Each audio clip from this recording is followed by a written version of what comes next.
Gammachuu yaa gammat ijoollee mana garaa tokko mana jiranii daadhii fira isaa walatti attam giiftii kun nagaadhaan nagaa keetii attam nagaadhaan taa'e manatti sin argadhe gisene baale saadee bita taa'e asuma taa'e gaa ijoollee mana jiran imma wayitiif sin barbaade imma wayis marachiisu barbaade maali giiftii koo rakkoo jiraa rakkoo jira baale ani mookunoo ijoollee wayiin barbaachan iyyuu bahee intin jedha innan jedhe baay'inni rakkoo maal taati giiftii koo attam maali abbaa warra kiyyatu daa'ima dabalana jedhe gaafannaa naddi abbaa manaa kee maal ta'uu kan saati ijoollee yeroo ammaa kana abbaan manaa ofiidhaa ilmoo dabalanna kan jennaanti duyiraa yeroo tokko namoonni kan walii ko abbaa manaa faati manaadha haadha manaatiyyi ilmoon godhannu jedha hankee moo maali rakkoomti jiru maali shakkita abbaan manaan kee ilmoo sirraa qaba miti maal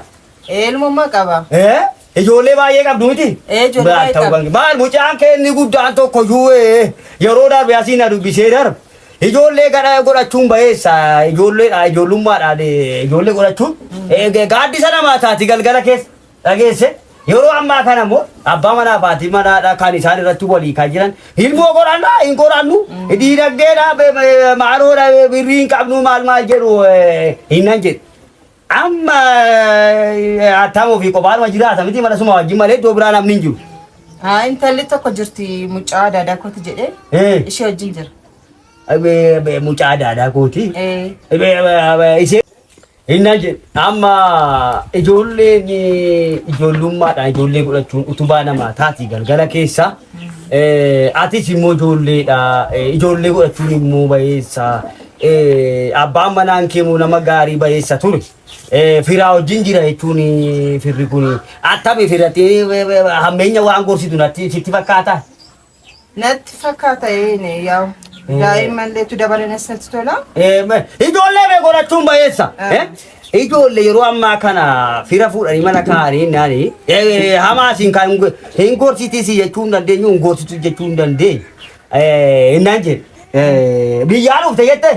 Biyyaa dhufte erguma isheen dhufte amala jijjiirachuu jammare. Namichi akkaan innaan jedhe biyyaa dhufte jettee? Biyyaa dhufte. Ishee yoo feetee dhumatu maal ta'uu kan keeti maal ijoollee yoo feeteen kun Ababa. Yoo feet nagaadhaa dubbi asima maal gooti? dubbi si kaabee maal dubbi si rakkoon hin jiru beetaa maa inni